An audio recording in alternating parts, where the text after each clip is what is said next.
A man works 40 years. He pays his taxes, raises his kids, saves what he can. And at the end of it all, he realizes his money bought less than his father's did, in a world that told him he was doing everything right. This isn't a rare story. This is the quiet math happening inside millions of American households right now. And by the end of this video, you'll understand exactly why. In 1971, a gallon of milk cost 32 cents. A house cost about $25,000. One paycheck could raise a family, buy a home, and still leave something behind. Today, that same house costs over $400,000. That same gallon of milk costs almost $4. Wages?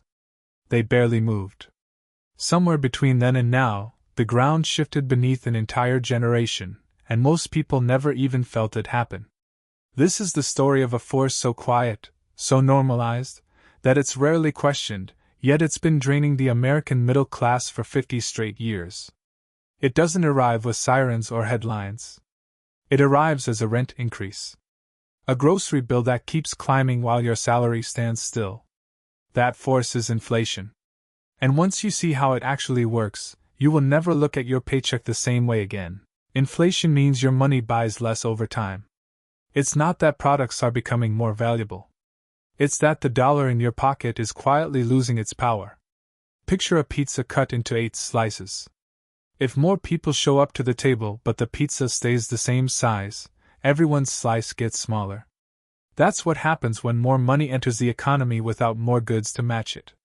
More dollars chasing the same amount of stuff. Prices climb. Slices shrink. And nobody sends you a warning before it happens. Since 2020 alone, the U.S. money supply expanded by trillions of dollars.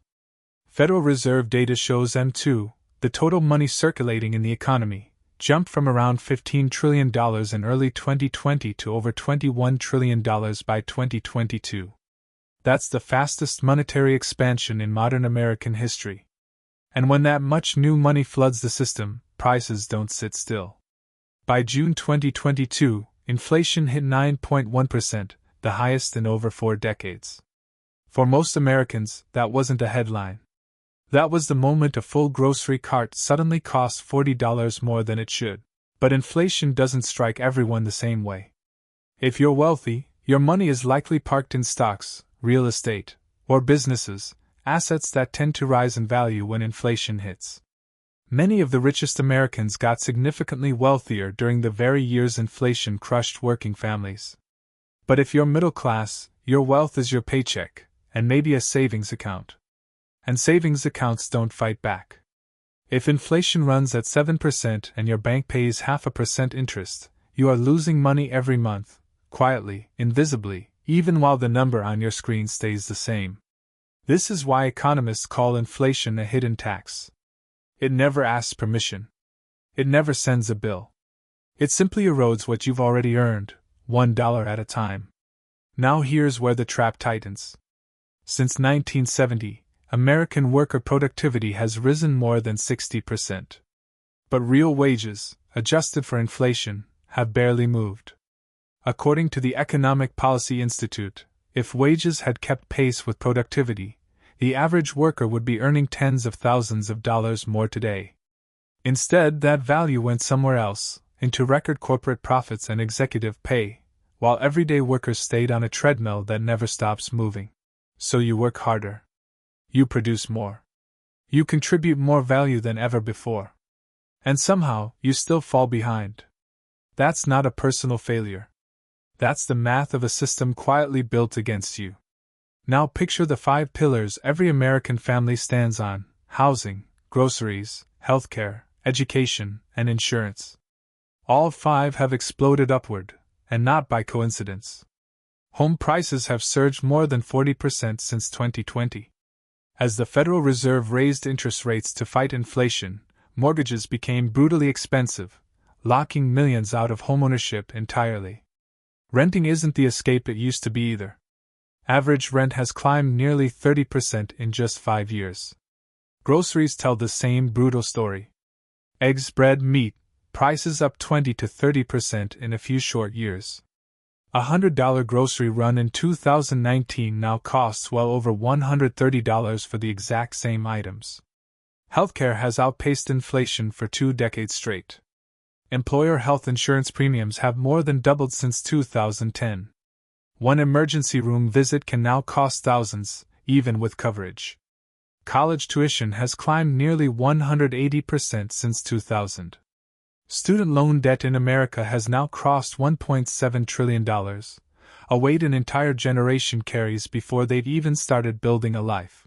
And insurance, auto, home, health, keeps rising alongside everything else, driven by the same inflationary pressure tightening every corner of the economy. These aren't 5 separate problems. They're one rope, pulling in the same direction, wrapped tightly around the neck of the American middle class. So who actually wins?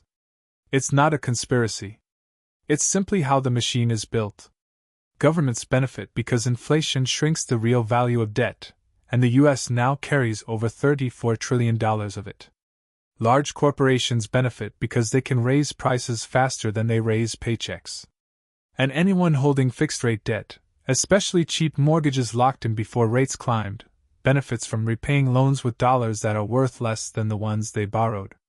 But the biggest hand on the wheel belongs to the Federal Reserve. The Fed controls interest rates, and interest rates control the cost of borrowing. Keep rates low, and spending explodes, pushing inflation up. Raise rates, and the economy cools, but so does everyday life. In 2022, the Fed raised rates at the fastest pace since the 1980s, from near zero to over 5% in barely a year. It was meant to fight inflation. It also made mortgages, car loans, and credit cards significantly more expensive for the very people already struggling to keep up. It's a razor's edge. Fight inflation too hard, and you trigger a recession. Don't fight it enough, and prices spiral out of control. Either way, it's the middle class standing in the blast radius of decisions made in rooms they'll never enter. So what can you actually do? Financial experts point to the same strategies again and again. Own appreciating assets, real estate, diversified investments, things that historically outpace inflation better than cash sitting still. Pay down high-interest debt aggressively, because interest rates rise right alongside prices. Build more than one income stream, because a single paycheck is a single point of failure. And learn how monetary policy actually works, because in this economy, financial literacy isn't optional anymore. It's survival. None of this guarantees safety. But understanding the game is the only way to stop losing it by default. So where does this lead?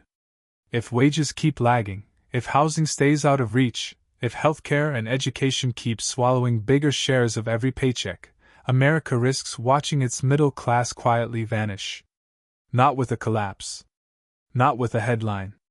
But the way ice melts, silently, until one day the ground you were standing on simply isn't there anymore. The most dangerous part of inflation isn't the price tag. It's the silence. You don't feel your savings shrinking in real time. You don't see your paycheck losing power. You just wake up one day, working harder than your parents ever did, for a life that somehow feels smaller than theirs. Inflation has existed before, and it will exist again. That much is certain. What's not certain is whether the next generation will understand this game well enough to finally change the rules, or whether they'll keep accepting a smaller slice, year after year, and quietly call it normal.